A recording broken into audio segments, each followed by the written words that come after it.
It's showtime.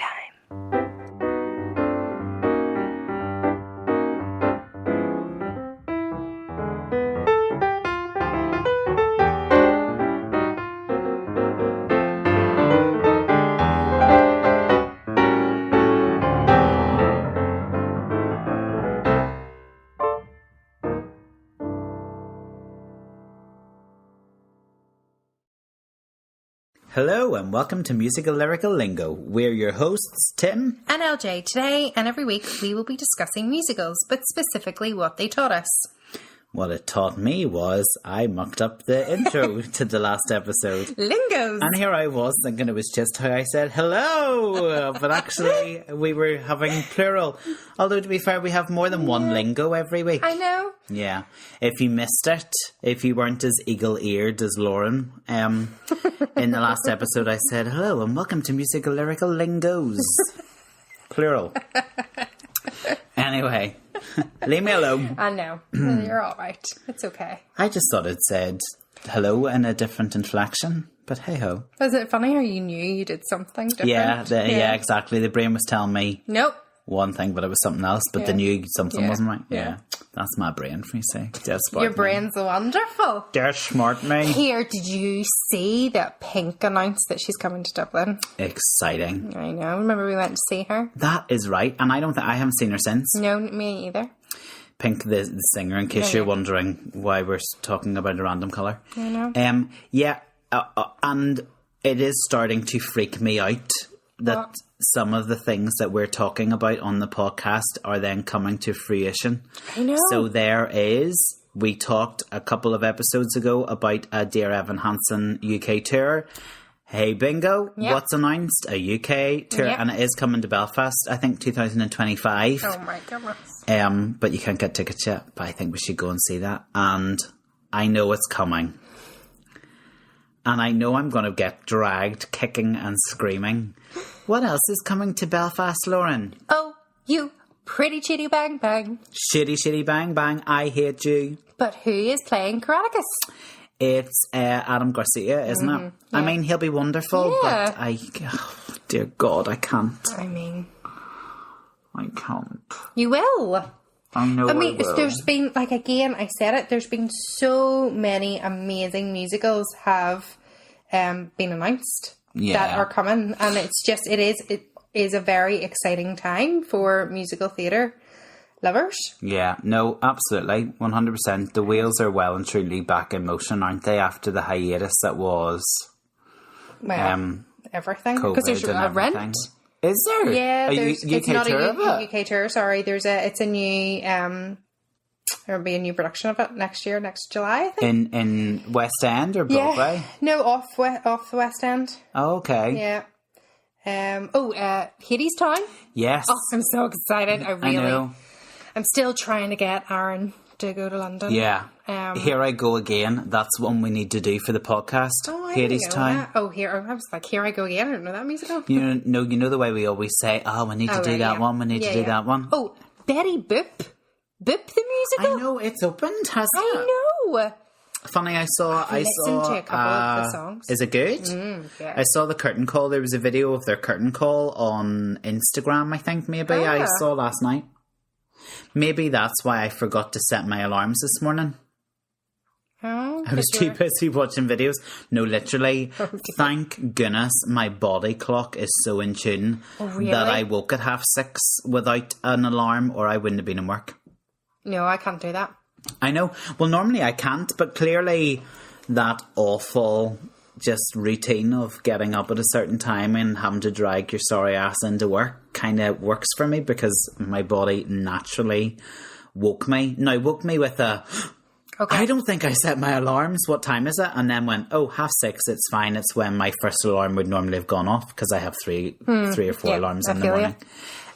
I also woke up this morning and a person can develop a bad cold. I know. In fairness, you don't sound too bad. I'm not too bad, but my throat is like razor blades. And I've got the occasional cough and splutter. So if you hear me cough and splutter, it's all right. She hasn't poisoned me. No. It's just a wee cold. It's just a wee cold. I know. I'll just sip my water here. Sure, I'll be fine. You don't care. You couldn't care less. Honestly, the sympathy is dripping out of her. Excuse me, who feeds you on podcast recording nights? You're awful good. And to I've make said this many a time. I know. So I do care. Do you know what you haven't made for me for a while? What have I not made for you? Horlicks. I know I haven't, actually. And we're into our winter months now. Right, well, I'll make sure we've got it for next episode, okay? I mean, it makes me sound like I'm really demanding, but I'm not really demanding. Okay, so...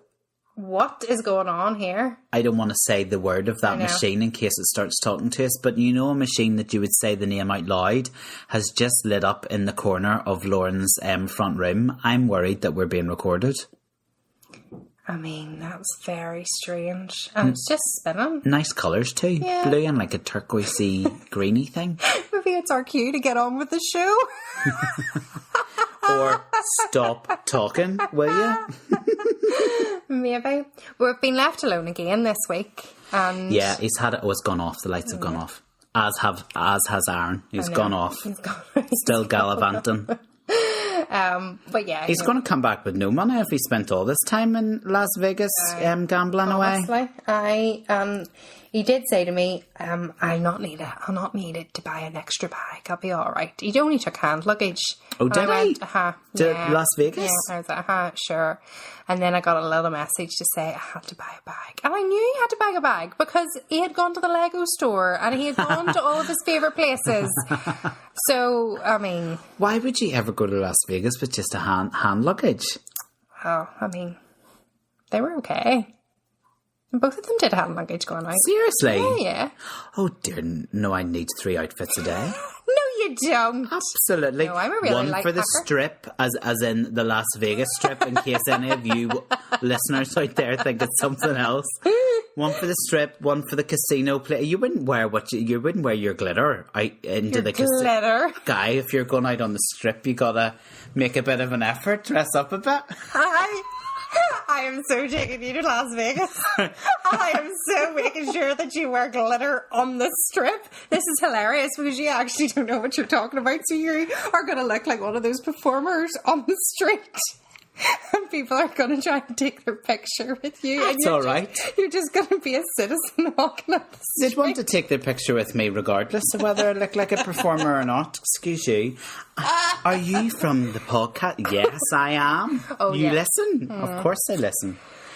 Yeah. I'm not the only one that's like stressing up. I came into your house tonight and there's a box at the front door of fancy dress clothes and wigs. Do you have something you want to share with us? That's actually my daughter's. That's what she says. It's going into the costume cupboard at my dad's house because we don't like to throw away costumes because obviously being involved in musical theatre you can reuse them at any point. I'm telling you something. We have been pulled out of many a hole thanks to you and the costume supply at your dad's house. Exactly. So that's where that's going. No, it is not from my private collection. I just came in and saw this wig, which, to be fair, needs a good brush. I know. And I was like, okay, what's the story here? Anyway, shall we move on to this week's musical? Well, it's not a surprise to you because it was forced out of me at the end of last episode. So we're going to the lovely Greek island to Mamma Mia. Here we go again. My. You've got a look on your face to say you're not that thrilled with it. No. Why?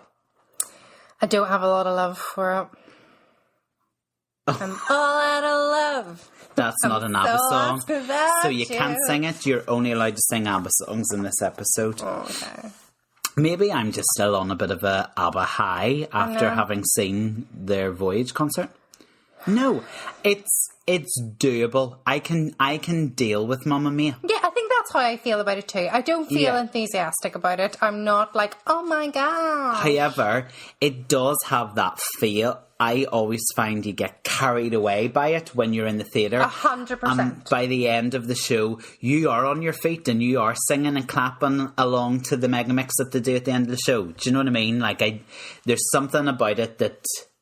because sweeps you along. You get that concert feel. I read something this summer and it was like going to watch a performer live. You listen to their album on the way there, but coming home you don't, because you've just listened to it live. Like listening to their album is a bit deflating because you've just heard them live and they hopefully should be wonderful.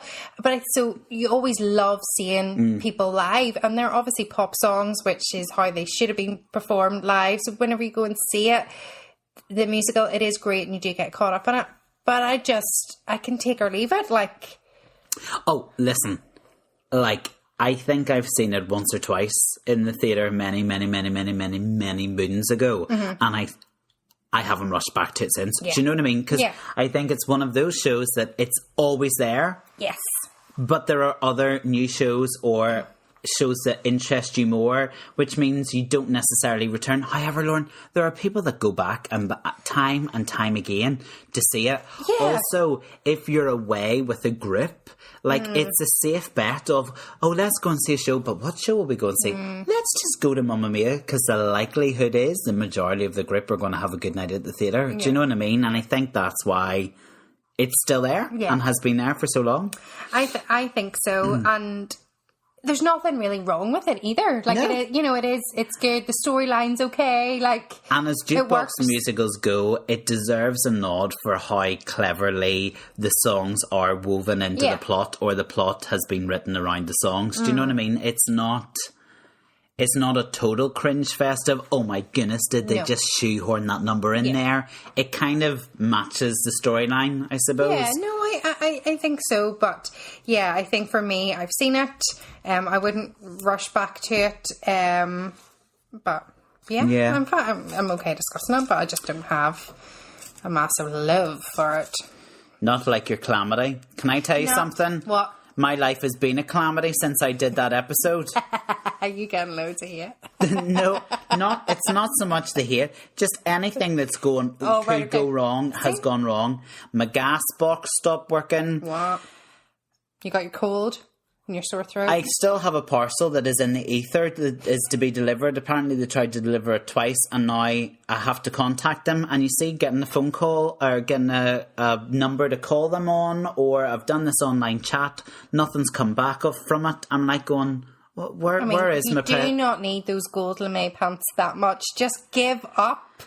Give up. Do you know what? In life, some things are a priority, and the pants, the lame pants, are right up there. So Hermes, I'm going to call them out on it. We need to wind their neck in and sort it out. I've never come across such faffing in my life. That's a technical term. Faffing. Yeah. Okay. Anyway, Mamma Mia. Here we go again. Jukebox musical based on the songs of Swedish group ABBA, composed by members Benny Andersson and Bjorn. You love it. Thank you. Producer Judy Craymore had been carrying the concept of staging an ABBA musical around with her for some years before she found a writer, Catherine Johnson, to execute her vision. Mamma Mia follows the fortunes of young Sophie, soon to be married, and the hopes of finding her father. Sophie searches her mother's Donna's diary, and going through the descriptions of various ... I love that bit in the script where they're describing her dates as ... Donna had, around the relevant time, Sophie manages to narrow it down to 3 potential fathers. I know. Well, now, unbeknownst to Donna, Sophie invites them all to the wedding on a beautiful Greek island, of course, and hilarity ensues. It's well into its second decade on stage. That's this musical, mental, isn't it? Yeah, and it continues to delight audiences, as we've said, around the world. Apart from the hugely successful Broadway and West End productions, the show has also toured extensively and has played in more than 40 countries in 6 continents. And my ears are ringing. Why is that? Why have my ears started ringing? Because you got the cold and your sinuses are blocked. Okay, thank you. Thanks. God, you said that just like a mother. Mamma Mia was nominated for 5 Olivier and 5 Tony Awards, and since 2012, the London production has been home to the Novella Theatre. Or the Novella Theatre has been home to Mamma Mia. That's probably the better way of putting it, isn't it? Then, of course, throw in 2008 film starring Meryl Streep, Julie Walters. I love her. And Christine Baranski. I love her too. Yeah. It has been a runaway success, hasn't it? Yeah, right. You know it has. I love that your big book, your special book, is just open with all of the Mamma Mia information just there. I blooming love that book. I know, it is one of the best presents. I think it's the best book I own, to be honest with you. I love it. The pictures are nice, aren't they? Yeah, the pictures are pretty good. It just describes Mamma Mia perfectly, doesn't it? It's like just a festival of colour. Yeah, that's right. And it is a performance and it is a show, and like you say, you do get carried away with it. And I think that needs to be celebrated about Mamma Mia is visually it's wonderful. Yeah. And the songs and the dancing and everything is great, and you know can tell that they're having a good time. Yeah. Doing it. You'll leave with a smile on your face. Yeah, absolutely. Anyway, You're definitely going to be entertained. You always will if you're singing along to ABBA, like. No, you're not an ABBA fan? Do you know, I like ABBA music, I do, but I mean, we were around, I mean, we are getting old. Do you remember when we were in secondary school and it was, ABBA was like, that's Megamix or Melody, and every single flipping talent show everybody did Mamma Mia Melody, and I just see that. Thank you for the music. Please, I'm not thanking You're not you for thanking them. Not thanking them. Like you and me were in like a Megamix with our lovely friend Gillian, and who was the other? Was it Joel? Maybe. I can't remember. So I'm not saying I wasn't involved in that, but it's just some of the songs have just been overplaying. I think I've always loved ABBA, and my love for them and appreciation for them only builds and grows stronger as I'm getting older. Oh, okay. And I'm going back and I'm re-listening to their records and their albums, and they're just class. They really their music and their songwriting was insane. Yeah. Oh, no, I do appreciate that. It is good. And I think Aaron would quite like it. And it would be on. And funny, Mamma Mia was on. It was on at the Sunday. Weekend, and which was perfect timing. And I was obviously rewatching it, and it was great. But and it's enjoyable to watch the wee film, isn't it? Like, I mean, again, it's not one that I would revisit time and time again. No, I'm not going to say, I must put that on and watch it. Yeah. The fact it was on the TV. You would sit and watch it happily. I was like, yeah, okay. Yeah. It's all right. So I was doing work in the background, so I wasn't paying full attention to it. But that was okay. Apart from the bits where Julie Walters gets up, and we'll maybe talk about them later in our standing ovations, although it's not coming from the musical, it's coming from the film. But my goodness, anytime I can get an opportunity to talk about Julie Walters, I'll take it. She is wonderful. I loved researching more about Mamma Mia, and just that I loved finding out that the inspiration for the musical came from The Winner Takes It All. Yeah. And that Judy Kramer was the famous he is a famous musical producer. She had approached Benny and Bjorn after working together on Chess. Yeah. Another good musical. Brilliant musical, yeah. But it was 10 years before she persuaded them. 10 years. I don't know. I can imagine that from those two, though. I think ABBA will never let go of their stuff easily. Do you know what I mean? It will be a long, drawn out process, and I think those guys will make sure all the T's are crossed and the I's are dotted and everything is right. Or I think they're very protective of their work. Yeah, which rightfully they should be. Yeah, absolutely. Absolutely. Do you know what annoys me? I'm just going to talk about it because it's right there in your lovely book. I never understood the poster. The poster is so bland and boring. You're right, it is. So anyone who doesn't know the poster, I presume it's the lead character, Sophie. Yeah. And she's in what looks like a Greek kind of style wedding dress, white with a bouquet of white flowers, and she's kind of like throwing her head back with her mouth open, like almost like a kind of laughing, like a half a laugh type gesture. thing, yeah. And then it's just that and it says Mamma Mia. Yeah, I get you. It's pretty pants. It is. Yeah. I never thought about it until you pointed it out. I've always found it really off-putting. Yeah. And just a bit, well, I don't think it, as we was talking about how vibrant it is and, you know, I don't know. I just find the poster a little odd. Anyway, that's my... You're absolutely right. There you go. What would you do instead? I mean, I don't know, and I would need some time to think about it. Yeah. But I certainly wouldn't have signed off on that. No, I know. Although it hasn't done it any harm, I suppose. No, I don't even find it, like, appealing. However, the lettering is iconic, isn't it? Yes, yeah. You know, the lettering that they've used, the shade of blue. Though now that I'm thinking about it, I still don't like it. Now that I'm thinking about it, it feels like, no. This is the quickest turnaround there's ever been. It feels very 90s. So obviously it was 99 whenever it opened at Prince Edward Theatre. But I'm trying to think back to what was coming out around that time. Now, it's probably not exactly similar, but think about Beautiful Game. Similar, really basic style like that. But Beautiful Game was also a really basic musical and really bloody awful. I know, nobody wants that type of musical. You know, people from Northern Ireland don't even want that type of musical.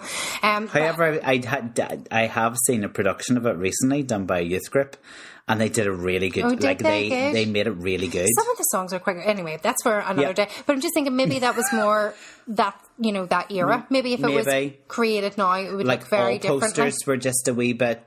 Maybe we're just used to the more modern poster, which is in your face. But then look at Hadestown. It's not in your face, but I feel it represents everything. You understand that whenever you're at.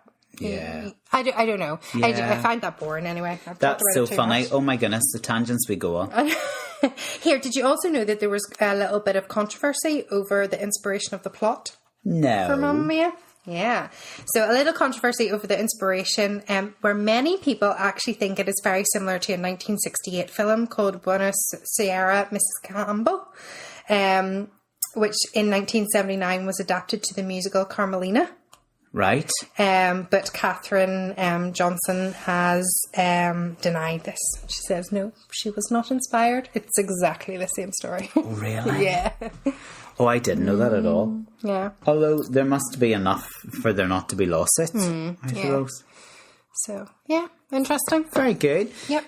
Did you learn much from it? No. Did we have lots of musical lyrical lingos? I really did not. It is interesting, isn't it? I think ABBA's lyrics, they're so good at storytelling. Yes. Like all of their songs are a story within themselves, regardless of whether they're in a musical or not. So I think I was the same. They were pretty clear. Do you know what I mean? The lyrics were very clear, I think. So did you not have any? Because that'll be a very, I do. I have literally a few. Well, I mean, Chiquita. Chiquitita, when I know. That's one of my favourite Julie Walters moments. Yes, that is good. Well, I didn't know that meant little girl. Yes, Spanish translation for little girl. Which is where the people are saying that she did get that inspiration because that was Spanish with that song. But that song was about before. No. I know that song was about, but I mean, it's just why keep it in? Why have it? Just anyway. Fair enough. It and also added to the argument. You know, she changed it to a Greek island, but if it was on a Spanish island, then that song would make loads of sense. But it couldn't have been set in a Spanish island because then it would have been too similar to that. But then there's lots of songs that have a French kind of theme running through them as well, obviously within the ABBA song. Yeah. So that kind of adds to the fact that it's not really linked to. Why did they set it in Greece, I wonder? I don't know. It's weird, isn't it? Does your book say no? No, didn't know. So I learned that. What about you? Some musical? Well, first thing I learned was don't leave your diary lying around the place. Or your daughter. Your daughter. Note to self. Or your daughter could very easily pick it up and read your ... I know.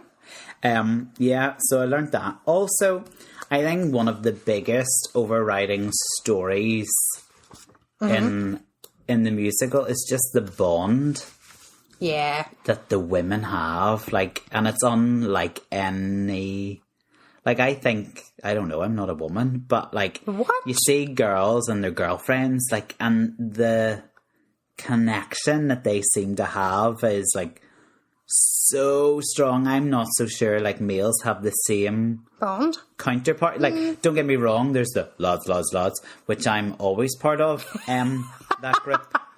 But you know what I mean? Like, guys are close, don't get me wrong. Like, I've got really close guy friends, but I don't know. Am I wrong in saying, like, No, a girl bond is, like, so close? I don't know. I think it depends. For me, I see more the bond just really being between Sophie and Donna. Yeah. But then look at Donna and... yeah. Is it Rosie and... Tanya.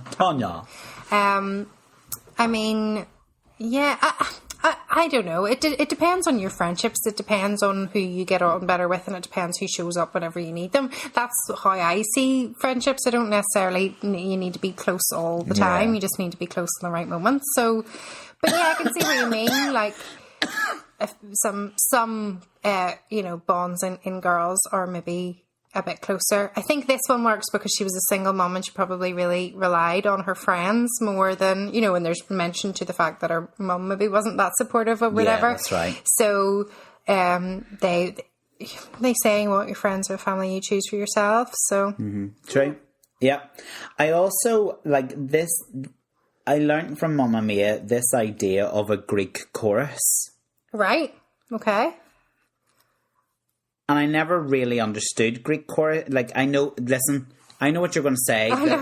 We came across Greek choruses in GCSE drama, A-level drama. Yeah, I still didn't get it. Because, no offence, but Albrecht or whatever his name is, Antigone. What was his name? No, that was a play, wasn't it? Sophocles. I don't know. I was like, what are these weird Greek like, I don't know. What are they talking about? I totally understood it when I saw Mamma Mia. Oh my goodness! Because the villagers are kind of like a bit of a Greek chorus. Yeah. Like that idea of a group of actors who describe and comment on the main action of the play through song, dance. Yeah. And that's exactly what they did. I didn't understand it until I saw Mamma Mia. So really, you should have... listened more in class? Yeah. No, just watched a performance of Mamma Mia. Correct. Where was Mamma Mia when I needed it? I know. Yeah. Okay, that was good. And anything else? Honestly, you're looking at me like it's absolutely thick. How did he I'm not. No, I actually love You know how I felt about that whole theory nonsense. I know, but that really made sense. I don't know how you didn't get it. But okay, that's fine. I love that a musical enhanced your learning, so I'm all for it. I think I just went, what's the point? How could you even think that? I don't know, because I didn't like that side of drama. You see, in school, I was like, can I not just get up and do it? Can I not just get up and act? I don't want to have to write the theory behind a 5-page theoretical essay on why I'm lifting my hand at this moment on this line. I just did it because I felt like that's what my character would want to do. Not that the Greek chorus told me that I was doing it for this very reason. Okay, fine. Well, like I said, I love that a musical enhanced your learning. So we're all good. Such a rounded person, me. Okay, I have from Dancing Queen, Diggin'. You are the dancing queen. Yeah. Diggin'. Like that word. I know, I'm trying to get the line that it's in. Diggin' the dancing queen. I sound like the Bee Gees. And I've got the cold. I've got the cold. I'm out of tune and a bit flat. I've got the cold. Digging. And digging just means look at her, isn't she cool? Oh, it doesn't mean give you a boot No, that's shins. what we would you're going to get digging. But just like, it's like a real 70s, like digging it. Also, I went into like, I think I was a little like sleep deprived or something, or I was really that because you've got your 2 kids on your own? Well, yeah, that, and I'm doing a lot of boxing, moving, and all and that stuff. Up as we open the box at the door. Yeah, all the things I love to do in my spare time when nobody else is in the house. With a wig that really needs brushed. I hope you didn't put that wig on your head. Do you know what? I'm going to get the proper lyric up because... I thought you were getting up a picture if you dressed up in that wig. I genuinely did when you went to go for your phone there. I was like, what? No. Dig in the dancing queen. Da, da, da. No. Right. So, it says dig in the dancing queen. Right. See this line. Feel the beat from the tambourine. Oh, yeah. Right. I then was like, what is that line? Like, feel the beat from the tambourine. Yeah, because tambourine you use to hit out the beat. But then all I could think of was, is a tambourine not usually given to somebody like in a band that can't play any other instrument? You can just play the tambourine. You have crossed a line there. No, because I'm thinking that's probably the part that I would be given here. You just take this tambourine because I am not musical in any way. You have offended so many tambourine players out there. But listen to me, I'm laughing at myself being like, oh, you can just shake and beat the tambourine. But again, I wouldn't have any clue on what to do. I just was like, could that word have been changed? And then I went into like feel the beat of the lambic drum or something. Oh honestly, I honestly do not know what was happening to me. But I did think, tambourine, surely that's just, you just give that to a wee person. Please do not downplay a tambourine. But is it quite hard to play? So when I did Hunchback, Esmeralda plays the tambourine. A whole new world opened up to me as to how you can play a tambourine. Like, I have a few friends who can play a mean tambourine. In fact, I was at an award ceremony one time and I was dancing with my friend Laura on the dance floor, dancing away. And I literally turned for a millisecond and turned back and Laura disappeared. Laura had taken that moment to storm the stage and had taken the tambourine off the band. Oh my goodness.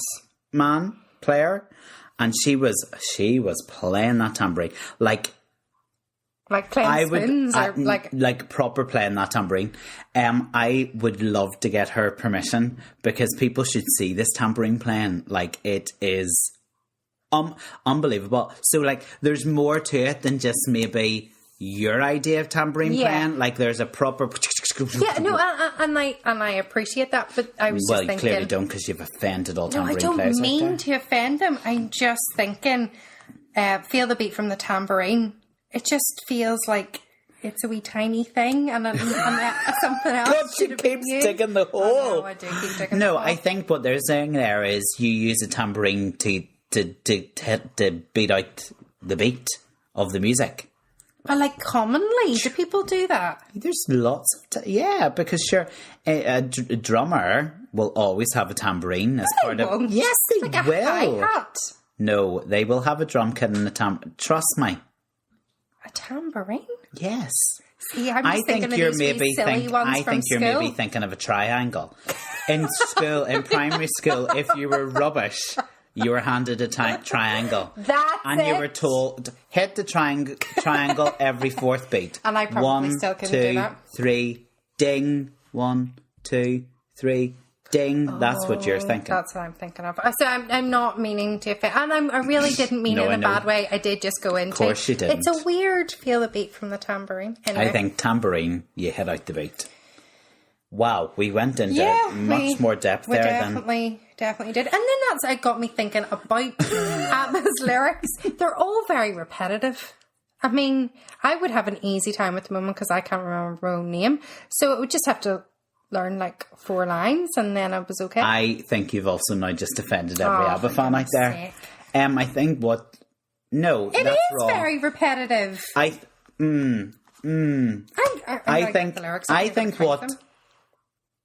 think what... No, I don't want to put words in your mouth. what I would say is the choruses are quite repetitive, but are also really well known in that. And they're very long, the choruses. Because they're bloody brilliant. Yeah. Okay. I'm honestly not trying to say anything to offend anybody. I'm just saying. You're one insult away from me walking out on you. Okay, right. I'm not going to say anything. I'm only joking, you love. All right, Super Trooper. No, I didn't learn anything on that. Well, the lyric goes, I was sick and tired of everything when I called you last night from Glasgow. Now, yes. Surely, if you thought the beat of the tambourine was a bit peculiar, yeah, why on earth are they singing about Glasgow? Yes, I wondered that too. Did they just shove that in? Let me tell you. They name-checked Glasgow because it was a coded love note from Bjorn to his then-wife, Agneta. And it was kind of a personal thing between the two. So the song explores the impact of fame on the personal life of a pop star. And it refers to the spotlight. Yeah. The spotlight was named the Super Trooper. So beams of light are gonna blind you. So Super Trooper clever. Is the name of the spotlight that they would have been that would have been following them on stage, and perhaps as a metaphor for their touring life and how they were wishing that every show was their last show. Oh. Because they wanted to get back to their lover. Oh, who that's the last nice. time they were that's lovely. in Glasgow. Yeah, that is nice. So that's why Glasgow's name checked, because it's kind of like a wee, secret, like wee code to his them wife. A secret love, like calamity. Yeah. Oh God, don't bring her up again. So that was Super Trooper. One of my favourite songs in the whole show is Voulez-vous. Ha ha. See, you need a tambourine there to beat out those wee beats in between. Yeah. Ha ha. Do you know what voulez-vous means? Only because that was musical lyrical lingo. Go for it. Do you want? Do you want? Voulez-vous. I just winked at you and made that wee. Like, but what? Like, do you want? Aha. Uh-huh. Oh. The pennies clicked. Oh, okay. Uh-huh. I didn't mean to say aha there, but it worked perfectly. Yes. They like the Ria house. So it means do you want, and is used to ask someone's approval for something. French, le question c'est voulez-vous? The question is, do you want? It's a wee bit of a proposition song. Yeah, that totally makes sense now, doesn't it? Yeah, and I think the video, if I'm right in saying, is the two girls, isn't it Frida and Agneta, in a club, and that's the men are there, and they're kind of like, do you want? Okay. I also learnt what from the musical film. Nobody should ever let Pierce Brosnan sing. Oh, I know, but I still kind of love her. It's that It's that love to, hate to love to hate. It's so bad. It's good. Yes, it's like it's iconic. Yeah. How bad infamous. It is. Yeah, and it's also just very ironic that I think the first song that he sings in the film is SOS. Yeah. It all makes sense. Yeah. But I feel because his singing isn't up to scratch, whenever he's like, I don't know, passionate or something, and you're like, oh, you feel it more. He's perfect for that part. Oh, yeah. If really it wasn't good. a singing part. Yeah, exactly. Yeah. I'm trying to remember when they did like this, the prequel or I can't remember whether it's a prequel or a sequel. Second film, but the second film that they did, the one that Cher was in. Did they allow him to sing in that one? I'm not so sure they gave him a song. Have you not seen it? No, I haven't seen it. Please watch it, because in my opinion, it's the better of the two movies. I'm not genuinely. Sure. Oh, really? No, genuinely. Because it kind of, please watch it. Okay. I'd love to know your opinion. Okay. Honestly, I'll watch it with you. Okay. When are we having this? I know. When are we having this wine night? Let's do a wee wine night where we get absolutely hammered and just watch all these films that we were talking about, and we can rip them to shreds as we watch them. Okay. Any others that you had? No, I just have like knowing me, knowing you.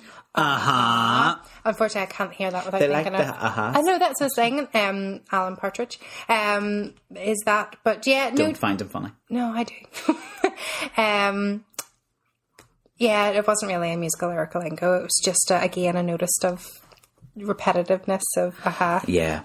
But do you know what? Repetitive is okay in a song. It means you sing along. Yeah, no, but I just mean like that's the has went from voulez-vous, to knowing me, knowing you.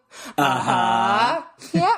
Do you know what The Winner Takes It All is all about? No, go for it. The winner takes it all. Also, Meryl Streep's performance of that in the film is like beautiful. So only a year earlier, Bjorn had separated from his wife and ABBA co-star Agneta. I think I'm saying that right. And the lyrics clearly express the pain and difficulty of the couple going through their separate ways. And that kind of fits in within the musical, because Donna's singing that about Pierce Brosnan. I know, he left her. Sam Carmichael. Just left her. I only know the names of those the three dads because it was on at the weekend. Oh, right, okay. I could not remember until it was on. So there you go. Some musical lyrical lingos. Yeah. Probably more about the ABBA lyrics than but they're ABBA songs in the context of the show. You're right. Yeah. For some jukebox musicals, they do have to change a couple of lyrics here and there just to make sure that it fits in with the plot. But I suppose that that the songs were so good, the songs are so good that somebody just fitted a plot around those songs. They didn't have to change very much. Obviously, in I Work All Day. I work all night, I work all day to pay the bills I have to Las Vegas, pay. Then I'll go to Monaco. Las Vegas and Monaco. Las Vegas and Monaco. That's it. I knew the Monaco was in there as well. Yeah. And I think it's to go and gamble. Yeah. That's what she's referring to. Because if she had money. Yeah. Yeah. Wouldn't we all? That's what your Aaron's doing. Clearly, too much money. No, too much. Too much. Connections then, or memories? Listen, I think Mamma Mia has been filtered through many a time in my past with Stage Go. We've done wee snippets here, there and everywhere. A couple of times. It seems to be one of those ones that reoccurs every 5-6 years, and you're like, again, we're doing it again. Yeah. So I remember seeing it in the theatre, and I just remember that idea of the big, massive party atmosphere at the end of the show, and everybody was up and having a great time. I also remember seeing it in the film because we were in London when it came out. Oh, okay. And we went to one of the big cinemas in Leicester Square and made a real day of it. Do you know what I mean? And I do remember that. So yeah, those are kind of the memories I have of it.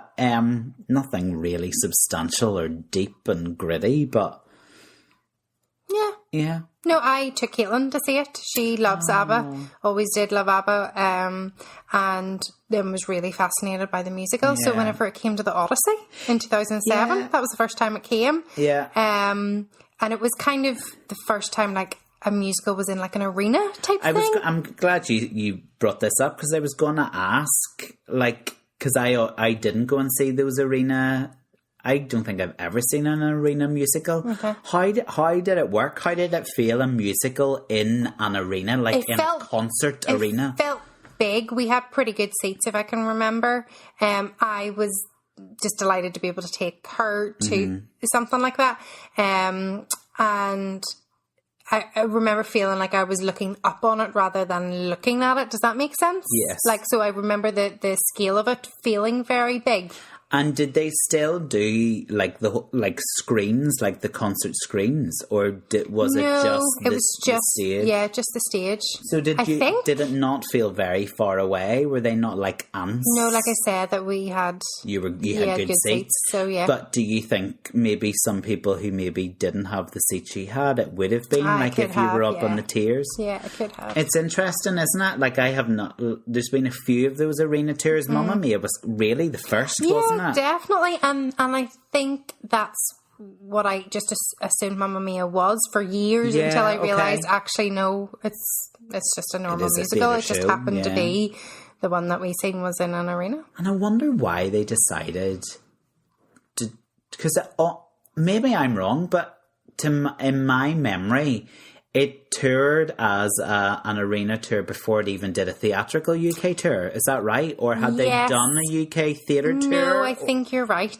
I wonder why they ever made that decision to do arenas first. But I think, is it because it's ABBA? Yeah, and they assumed that people were just going to go and see it anyway because it was ABBA's music. So in order to facilitate the numbers of people that would want, they went for arenas. And again, it's another way of getting people to like musicals. True. You know, people might be, who do go to concerts, feel more comfortable in an arena setting. So therefore, if they've seen something like that, which they're, I would maybe go to a musical then. I don't know. I mean, I wonder if it's going to happen more often, because there's Les Mis has recently announced an arena tour. Or is it not an arena tour? Is it just coming to an arena in Belfast? Oh, I don't know, actually. Because obviously I know it's done a UK and Ireland tour of theatres. Yeah. But no, I think that one is an arena, because then Jesus Christ Superstar was an arena. Yeah, that's right, with Mel C and Tim Minchin. It's interesting, isn't it?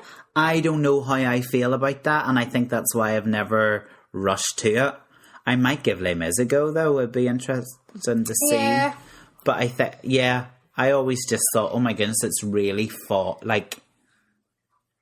it's the same for like bands that maybe don't fill a full arena and might be nicer in smaller venues, like doing an arena but doing like a half arena kind of setup. Like I always kind of feel, it's almost like you feel it should be a more intimate experience than it ends up being, because it's in a venue that's just bigger than. Yeah, I know.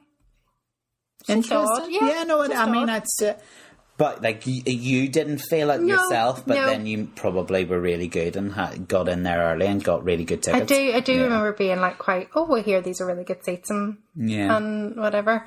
It was good. Another connection I have is my oldest finished primary school this year. Yeah. And I am not a big crier. I am not one that, like, takes things and cries about them a lot, and I thought I would have been fine with her leaving primary school and going into big school, and I found it really hard. Her last day of school, I came home and cried. And please tell me you didn't. I then, for about a week, 2 weeks, 3 weeks. No, I didn't listen to it. Everywhere I went, that song. It was on. I was going to say, please tell me you didn't listen to the song. For those that don't know, slipping through my fingers, the first line is, school bag in hand, she leaves home early in the morning. And I was like, oh my gosh. Yeah, absolutely. Horrific. And even whenever it was on the other night, I just muted it. Do you still to this day, even though she's now made that transition and made that change? No, because, and it goes back to, I think I mentioned it in a couple of episodes ago, where my dad couldn't watch Father of the Bride because he felt like that was too soon, and I'm like, no, she's soon not going to be at home with me all the time, so no, I don't want to think about that. That's one of my standing ovations. I love that song. It is absolutely a beautiful song, but I don't think I'll ever be able to listen to it ever again. But then I'm not a mummy and you are, so that's okay. So that I can listen to it and you can't. I suppose, do you think Mamma Mia is going to get this brand new lease of life? I say that like it's a dying breed, and I don't think it is. Like, I think it's as popular as it ever was. But do you think it's going to, like, explode now that they have done another musical TV show, which we haven't had for a number of years.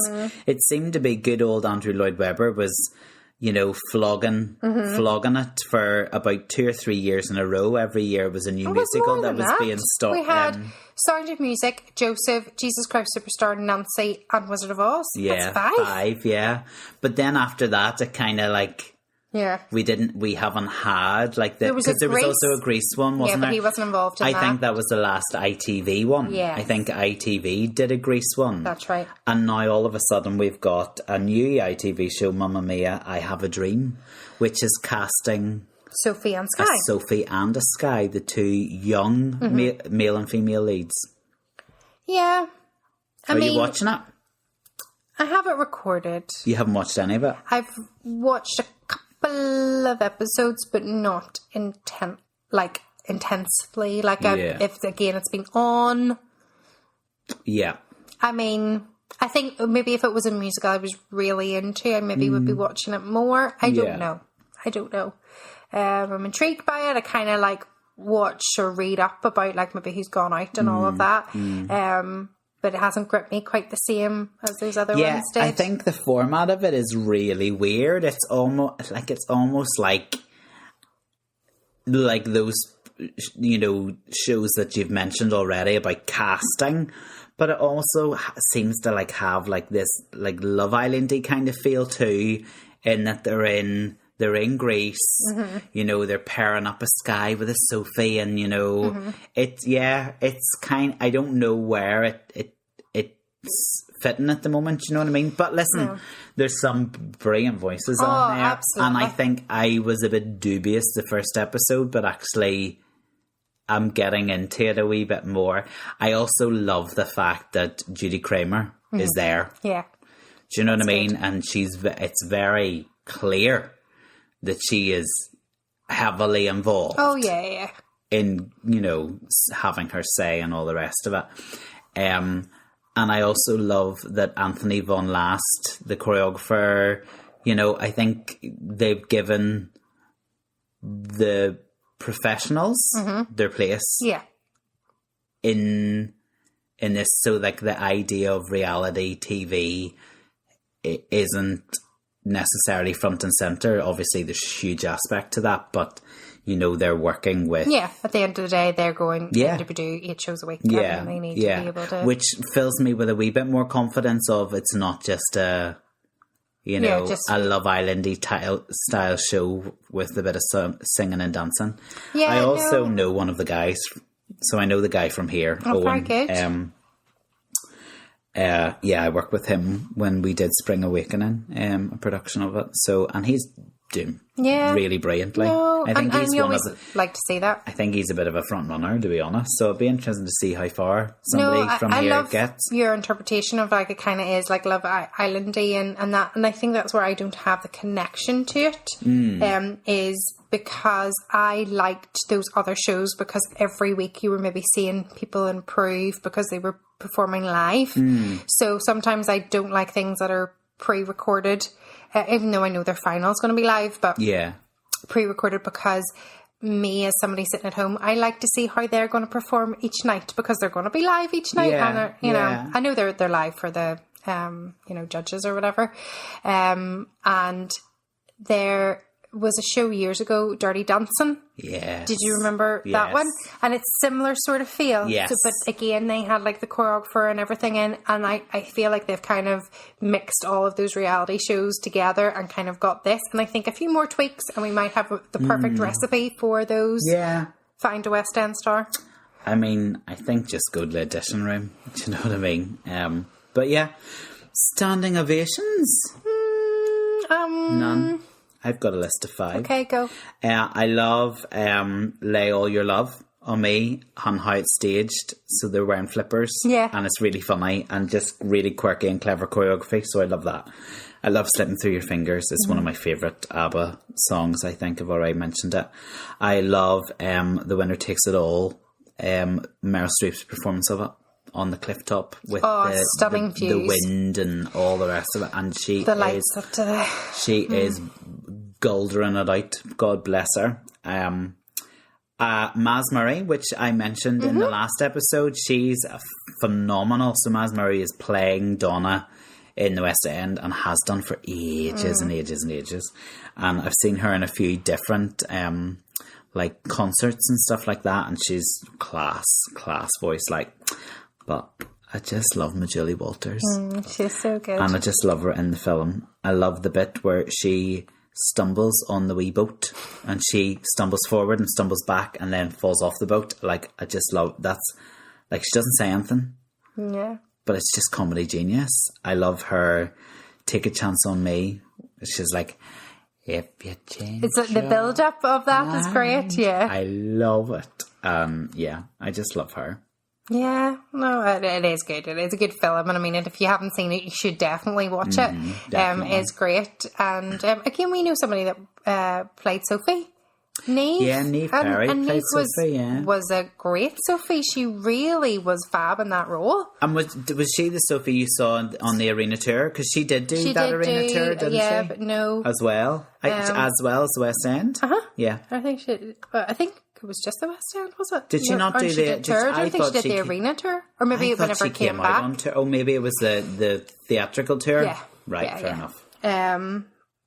But yeah, it's like I said, like you had said earlier, if you've got something with a group of people, it's going to be entertaining. It's probably going to have that massive Rocky Horror cult following for years and years and years to come, I think. Okay, I don't think it's going anywhere, is it? No, it's currently the 8th longest running show in Broadway's history. And it's in its 22nd year in West End. Like, that's a long... 22nd, like, long 22 years. time. Yeah, that is a long time, isn't it? Like, you know, whenever you think shows really don't stay for long periods of time anymore. They do a run and then they go. Like, look how fabulous Newsies was. Like, Newsies should still be in the West End. And it's gone. I don't think we've seen the last of Newsies, though. No, but it should still be there. Like, Newsies should be a long-running show. But I just wonder if the venue that it went into could only be there for a certain amount of time because something maybe had already been booked. Yeah. Do you know what I mean? It's all those things that we spoke about in a couple of other episodes. You know, it depends on what week they decide to look at ticket sales. And if those ticket sales weren't popular that week, then producer goes and finds a new show to put in, you know. I hope it didn't come off because of ticket sales, though, because I thought it was still pretty... No, it is. It has a big following as well on social media. People are still going to see it. Yeah. Like, I know people who went back to see it, like, a couple of times. Show. Yeah. You know. But anyway. It's getting a bit exciting. What is? It's beginning to feel a lot like Christmas. Wrong Just make up words. your own words. It's beginning to look a lot like Christmas. Yeah. Have you got your tree up yet? No. No. It's just that name I don't want to say in case it comes alive, flashing in the corner of your room. Not, and you know, we put it, we getting a wee bit earlier as the kids have kind of got a bit older, but we used to not put our tree up until quite late, and we take our tree down pretty early. So when do you what's early for taking your tree down? I don't care, because this is when I take my tree down, and this is when I like my tree comes down on Boxing Day. Oh wow. Yeah. Gone. Why would you... Boxing Day is a day for, sitting in your pyjamas doing nothing. Yeah, so we have... I've always had my Christmases at my dad's house. And so we stay there, and then we wake up the next morning, and we still take a lazy sort of, morning. But whenever we come home, we get rid of the Christmas tree, because then we can settle and rest and enjoy our Christmas time off, and we don't have we're going to take down the tree. So we'll probably not put our tree up for another week or so. I used to be Scrooge, but clearly I'm not Scrooge now that I've listened to you. I think I'm going to put it up this weekend. Oh, that's exciting. I normally take it down after New Year's. No, do you not find that depressing going into the new year with a Christmas tree up? No, because to be fair, my Christmas tree is a twig with lights on the end. It's not a proper branch. Well, no, there is branches, but it's twiggy branches, not leafy branches. Anyway, too much Christmas chat. Too much. What you could do for us listeners, though, is give us an early Christmas present. Ooh. And give us a wee like and a subscribe. And you know what? Like, tell like 2 or 3 of your friends about us that aren't already listening, because that would be like the best Christmas present you could ever give us. Absolutely. Right? And all of your likes and the fact that you are listening, it's been great. We're moving up all of these little lists of people of recommending us, and it's great. But we do need you to like, share, all of that stuff. Just, I fear our Christmas break that might be coming up will come back in the new year, and you'll have all disappeared. So, like, the more people who know about us, I know you won't disappear. You're loyal fans. Also, remember to keep sending us the musicals that you would like us to cover in the new year. And also, we might, our last episode of this year, of 2023, might be looking back at some highlights.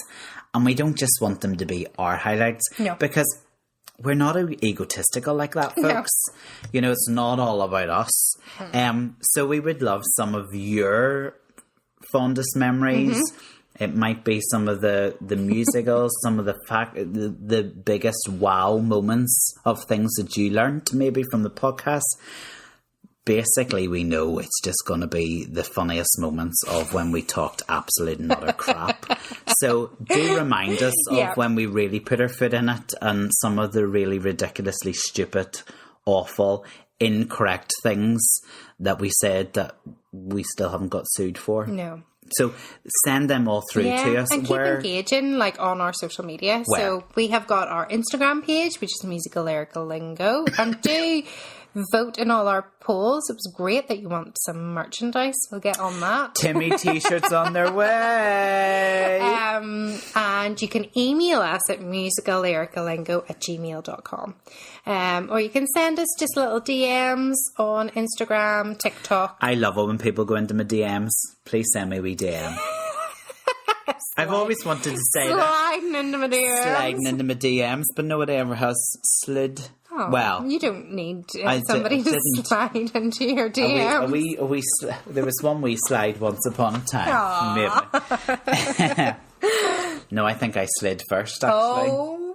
Yeah. You're the slider? Oh, easy, Tiger. You just get that tambourine out there and start practicing. Okay, this is becoming an absolute mess.